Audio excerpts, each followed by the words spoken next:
Do you know the difference between tooting your own horn, bragging, and sharing your authenticity?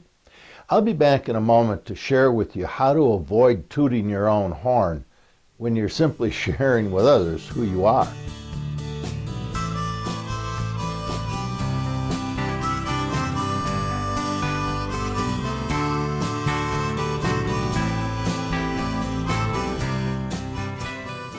Do you hold back at times because you don't want to sound like you're tooting your own horn?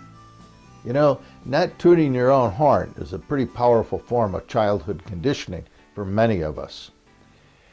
My own confusion regarding the difference between claiming my strengths and the fear of bragging kind of interfered for quite a few years with my writing and my ability to speak clearly about my passion regarding the social impact of unconscious primitive ego thinking, childhood conditioning, and the urgent need to more aggressively support and encourage the intentional growth of our global human consciousness.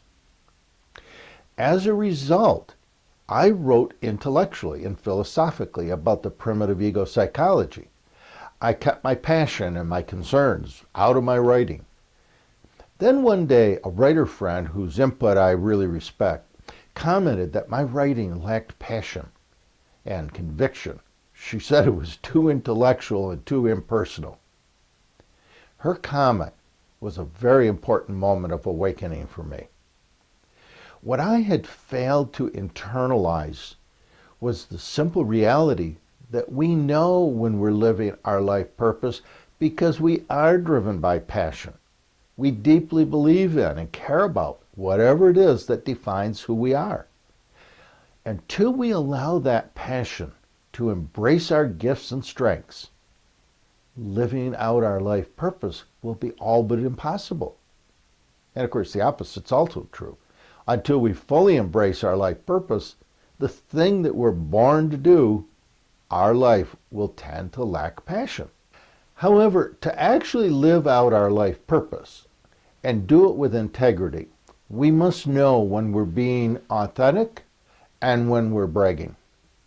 Until we sort that out, the light and passion of our life purpose will tend to remain hidden from the world, just one more dream that never sees the light of day. When my worldview shifted as a result of this simple insight, I began to see that I wasn't alone. As I listened to my therapy clients and my life coaching clients, I heard the same confusion. People discounting their strengths and gifts because they didn't want to sound like they were bragging or coming across as too self-important.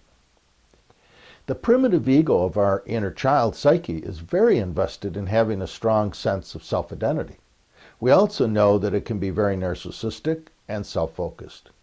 So how do we know when we're being authentic and simply owning our strengths, as opposed to those times when our primitive ego has unconsciously crossed the line and has started narcissistically bragging?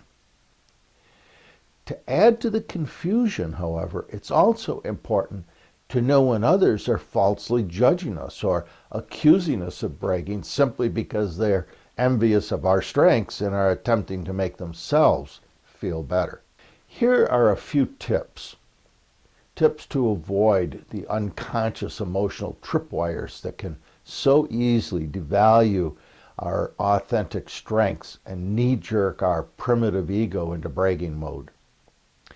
First and foremost, and probably most importantly, learn to awaken your consciousness and live in the present moment by intentionally paying attention to the energy that you're sending into the world. In other words, when you're speaking, let that observing part of you pay attention to what you're actually saying. Learn to pay attention to your behaviors. Practice the skill of listening to yourself when you're talking with others. For example, if you find yourself comparing your strengths to the strengths or limitations of others, you're probably bragging. If you're overstating or exaggerating your strengths, you're bragging. When you become aware of these behaviors, Simply back off and tone down the self-focus. Quietly shift the focus back onto the person that you're talking to. Another good indication that your primitive ego has begun bragging is when you become aware that you've shifted the conversation back to yourself, or when you realize that your self-focused comments are really no longer relevant to the subject that was being discussed. In this case, you've probably interrupted the conversation and then just abruptly shifted the conversation back onto yourself.